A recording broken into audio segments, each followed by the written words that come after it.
اس سے مراد یہ ضروری نہیں ہے کہ ملک چھوڑ کر کسی اور ملک چلا جائے انسان، کیونکہ آج کل تو ملک چھوڑنے کے لیے بھی بڑی مصیبتیں کرنی پڑتی ہیں، لیکن ایک علاقہ جہاں امن نہیں ہے، اور اگر جماعت کی مصلحت یعنی دینی جماعت کی مصلحت کا تقاضا ہو کہ وہاں رہنا ان حالات میں ضروری نہیں ہے، تو پھر وہاں سے ہجرت نسبتاً پرامن علاقے کی طرف ہو سکتی ہے، اور یہ ہمیشہ ہوتی رہی ہے۔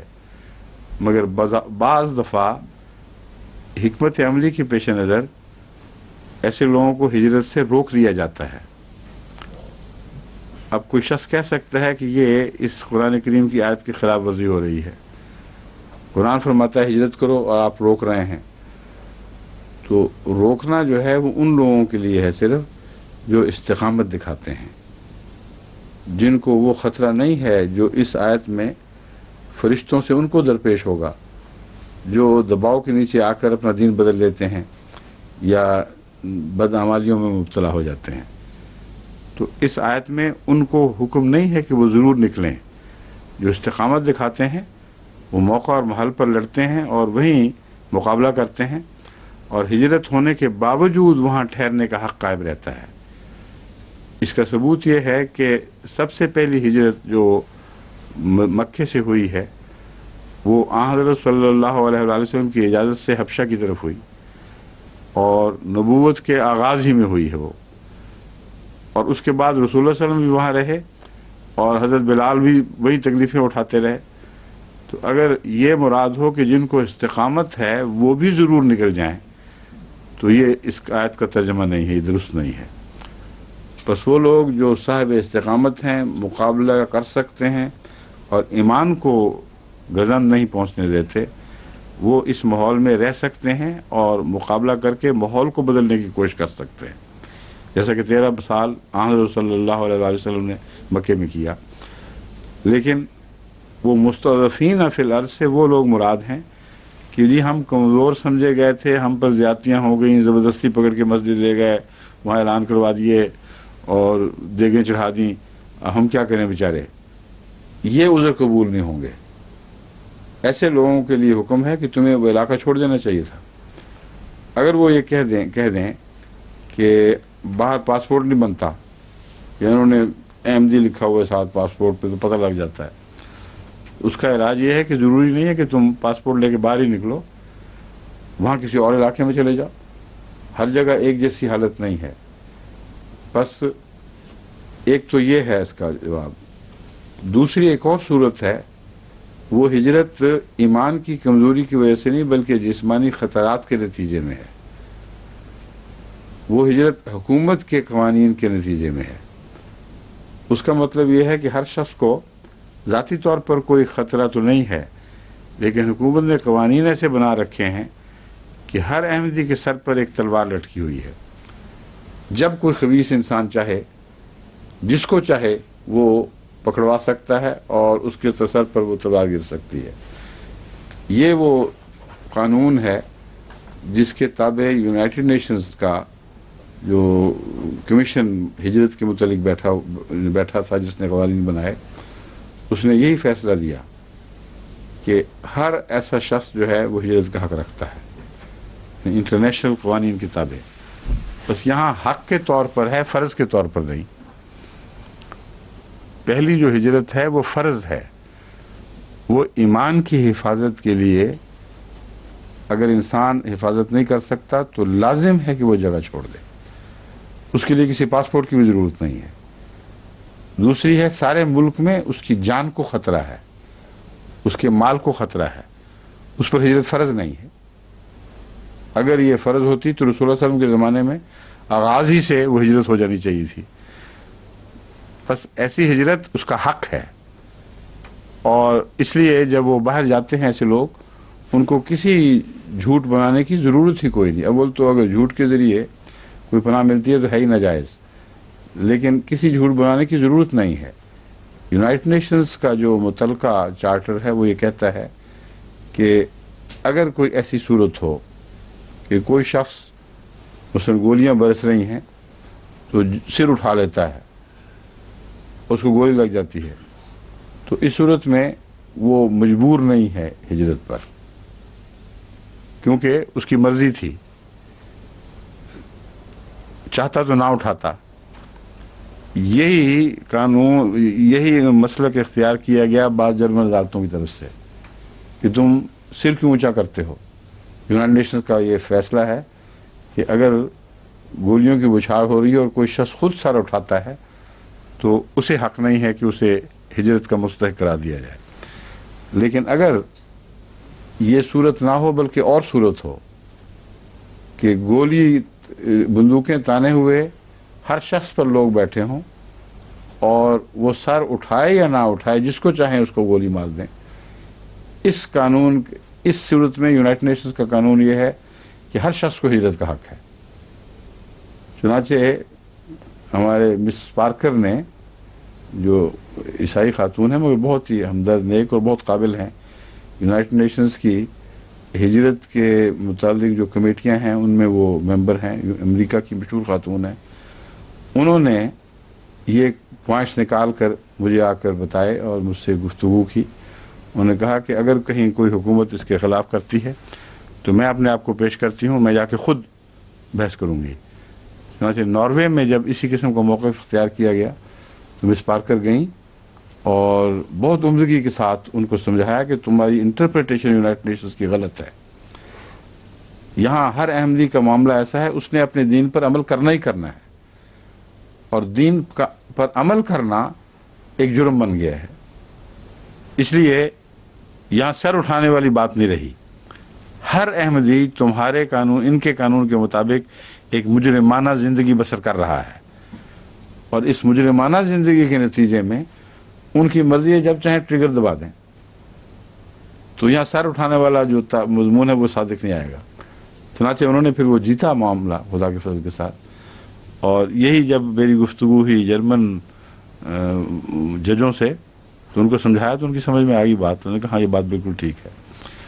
بس باقی جگہ بھی جہاں کوئی احمدیوں کو اس قسم کا مسئلہ ہو، ہرگز جھوٹا کیس نہیں بنانا، ان کو بتانا چاہیے یہ صورتحال ہے، ہمارا مذہب جو ہمارا بنیادی حق ہے تمہارے سب کے نزدیک ایک جرم بن گیا ہے، وہاں اس مذہب پر عمل جرم ہے، تو تم کسی دنیا کے اصول کے مطابق یہ نہیں کہہ سکتے کہ کسی کو تمہارا جبرن تمہارا مذہب بدلنے کا حق ہے۔ بس یہ صورتحال ہے جو ہم پر عائد ہو رہی ہے۔